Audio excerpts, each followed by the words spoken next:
Hey, what's going on, y'all? Welcome to Meat Cranium Barbecue and Review. Today, I'm doing another low and slow for people that don't have a whole lot of time and still want some great barbecue. This is going to be on the 22.5-inch Weber kettle using a flame boss, and I'm actually using real charcoal and fire and wood today. This is going to be a 8-pound. This is an 8-pound pork shoulder. So I'm going to inject it with some apple juice, and I'm going to be covering the outside with barbecue Jamaican jerk seasoning. Now, generally, I like to make my own jerk marinade, but however, I've never really ever used a jerk type of rub. And this is on a grocery store that we were at that was closing down, and I seen it, and I was like, hey, I'll pick it up. If it's good, I'll buy some more. I'm gonna show y'all how I have the pit set up. All right, so first off, the dust on the Weber kettle, that's free. Okay, no charge on the Weber kettle. Lift the lid open. Now this is how I have it set up. So these bricks right here, this is to protect the hole that the air is gonna be coming up through, that the flame boss right here is going to be, let me see if you see the flame boss right there. There's the flame boss right here. That flame boss is gonna be pushing air through. So I got, basically I just have these to kind of cover it, to try to keep the ash and stuff out of, getting into that hole, so it's blowing, so it blows it out a little bit further. I'll be using the barbecue dragon grill stone. I've got some royal oak lump. I'm gonna be putting that in here. I'm just gonna go ahead and do it now.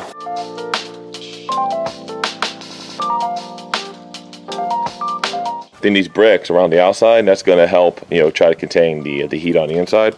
It's gonna act kind of like just like as a barrier. Now I'm gonna put the barbecue dragon grill stone on the inside, right here, like so. I'm gonna put the coals in over here on the other end. It's gonna burn this way, and should have plenty of time. Oh crap! Hold on, I forgot something. Got some pecan wood.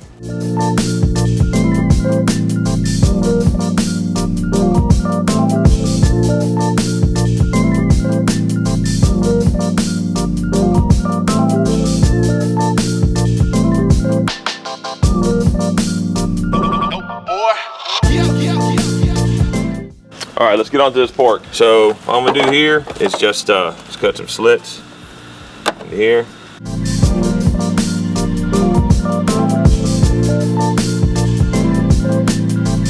Probably the best way to do this whole thing, inject it, is with the little bottles of apple juice.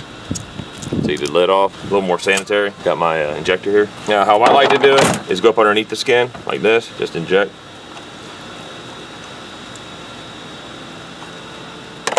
I go about every inch.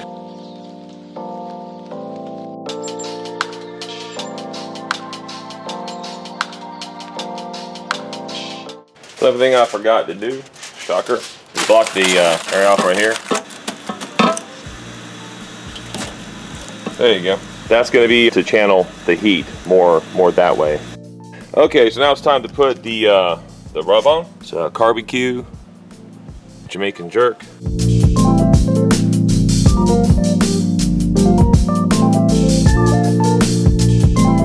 All right, time to get the pork shoulder on. Gonna go fat cap up. Let's get some more on here. Some got knocked off. Get into these cracks right here. I'm gonna put a couple of cans of water in here, and then yeah, that's gonna be it. And then I should be good to go.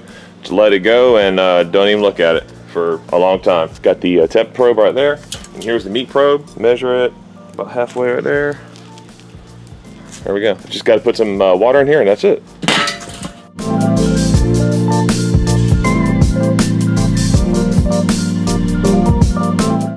All right, timestamp. I'm starting this at 11:30 a.m. All right, there it is.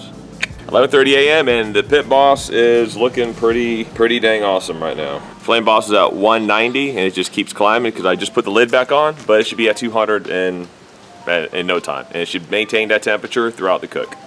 All right, so I just thought of something. That water that I put into the pit is probably not going to boil, because the boiling point of water is 212, 213-ish. So that water is probably not going to boil, so what I might do is just mist it whenever I can, because, well, I'm not going to be, we're leaving, we're going places today, and it's just going to stay on the pit, and I'll get to whenever I can. I think I just wasted putting a pan of water in there. Should have thought about that. I mean, I could always raise the temperature up to about 215 on the flame boss, but I don't want to do that either. I'm just going to keep it at 200. Alright, so it's currently 12:30, and right here, 12:30, and the temp inside the pit right now is 254. It has not dropped below, say, 247. Here's the graph right down here of what it's doing right here. The fan isn't even coming on because, well, I guess it's really hot in there because my goal is 200. Luckily, I haven't gone nowhere yet, so I have... This is completely shut down. The bottom is completely shut down, and it's maintaining a 250 temperature, which, I mean, I'm fine with, 250 because that's where I normally cook a pork butt at. But when my goal is 200, I think I just overload it, have too much coals in there, and it's really hot. So, but hey, whatever. It is what it is. I'm gonna spray the pork butt now with just some water. That looks beautiful. What a nice color.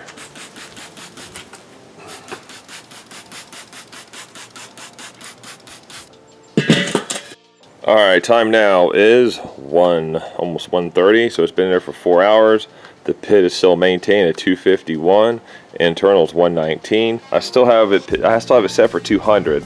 Everything's still shut down, but it's still maintaining, even with the vents completely shut on the bottom and the top. It's still maintaining 250. We are about to leave and go into town about 40 minutes to an hour away and go do some shopping, so hopefully this doesn't burn up. If so, it'll still make for a good video. Gonna spray this a little bit. Alright, so I'll be back whenever we get back. Alright, so one last thought before we go. If I would have gone with like a snake method, it probably wouldn't go as long, but I'd probably be able to maintain temps a lot better. And if I went with briquettes over the lump, I probably would be able to maintain temps a lot better as well, because lump does run hotter than briquettes. Just a little note there. Alright, so time now is 5:30. It has been, right there, 5:30. It has been 8 hours. So, the fan, you can see here, the fan has not cut on since, except one little spot right there. This fan has not cut on at all. It's just been, I've had the dampers have been completely closed on the top and bottom, but yeah, the internal temperature is only at 144, so that's pretty good. I'm about to unload a bunch of stuff off the truck. We just got back from a run an errand, and we're about to leave again. So what I'm going to do is I'm going to do the 8-hour check. I'm going to put some brown sugar on this bad boy. Look at that thing. That is nice, y'all. Sprinkle some brown sugar in here.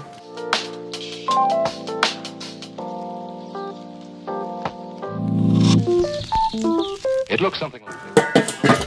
Might be asking, why are you putting brown sugar on there? Because brown sugar is awesome with pork, and right now, since it's right around 230 degrees, the brown sugar is not going to burn. It'll burn if you go to about 275 or more, but that brown sugar is not going to burn. It's just going to add a lot more flavor. So whenever you go and break it down, it's just going to blend in with all the meat, and it's going to be beautiful. All right, y'all, so I'm back again. Right now, the time is 7:10, and you can see the temp of the pit is 230. I actually cranked it up a little bit. I think the temp probe, the bottom one here, that's the temp for the actual pork butt. I think that probe is broke because it was up into the 140s, and then all of a sudden it just drops all the way down to like the teens, and now it's climbed back up. So I put my Inkbird in there, and my Inkbird is reading 142 and 144. But I'm ready for this thing to be done. I think I'm home for tonight, so I'm gonna go ahead. I'm gonna do what a lot of people tell me to do and just put this sucker in the oven. I'm gonna go ahead, put it into a pan, put some foil on it, set the oven to about 300 degrees, 275. I think I'm gonna go I'll probably go 275 on this, and I'm just gonna call it a night and just let it go till it hits an internal temperature of 210 degrees, and then just let it rest for a couple hours or overnight. When you do barbecue, sometimes things don't go always according to plan. Today is a perfect example. Nothing's gone really according to how I had envisioned and how I had to plan. You just have to adapt. But however, this pork butt seems to be cooking a lot slower than what a normal one usually does. That actually works out to my advantage because I want it to cook really slow, but now I'm ready for it to be done. The temperatures have had stayed pretty much at 250 for heck, I mean probably 6, 7, 8 hours. It stayed at 250 constant. And then when we got home, we had to go back out. The temperature dropped down into the 225s and 200s. It stayed right around 190, 200. And I cranked the temperature back up, and right now it's at 227. So now I'm ready to get this thing into a pan and get it into the oven.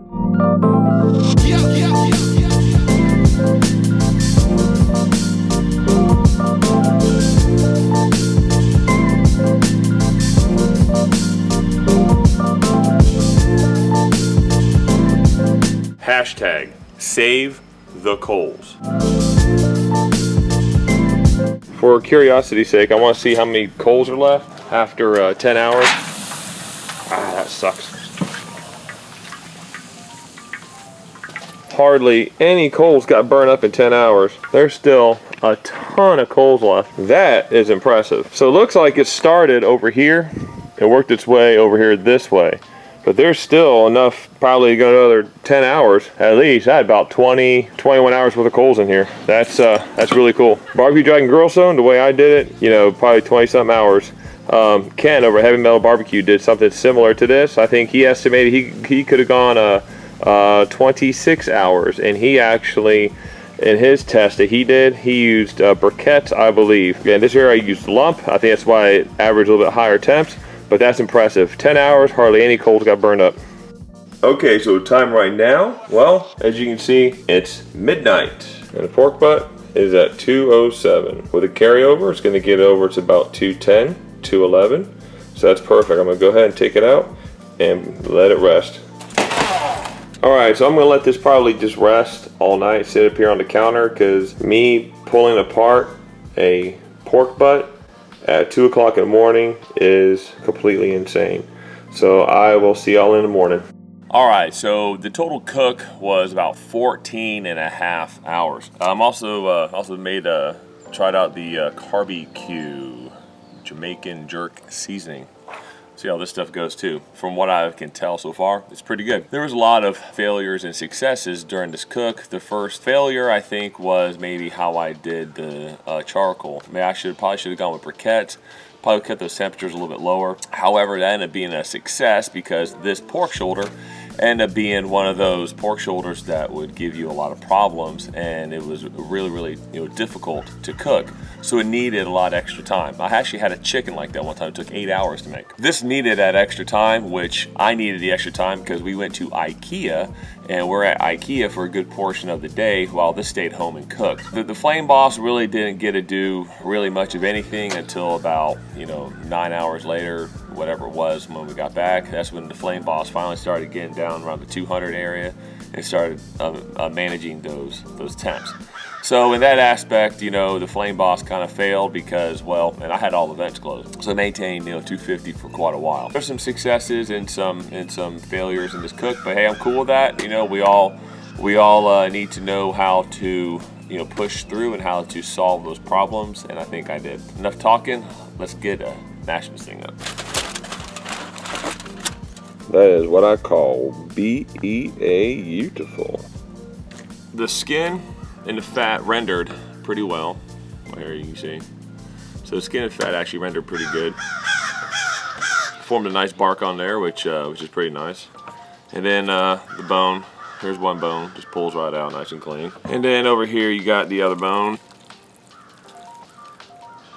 Look at that bad boy.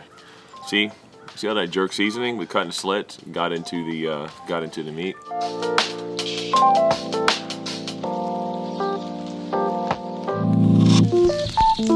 It looks something like this. All right, so here it goes. I like a little bit piece of a little bit darker meat of the pork shoulder. That's really good. That's delicious. Here's the smoke ring's gonna be a little more enhanced because it's like the next morning. It's been resting for like 8 hours. But let me see if I can find a good piece. You can see how pink it is going all the way down. It's also the next morning, so I had time to enhance that smoke ring. I'd probably put this in my top 3 best pork shoulders of all time. Low and slow, hot and fast, worked out really good. I averaged about 250 the majority of the cook, and then towards the end is when I kind of scaled down. When the temp kind of went down a little bit, but then I finished it off at 275 in the oven. This is like what that one moron in YouTube says. This is glorious. Yeah, this is definitely glorious. I think I agree with you. Definitely glorious. Anyhow, like, subscribe, share. I'll see you next week. Ciao.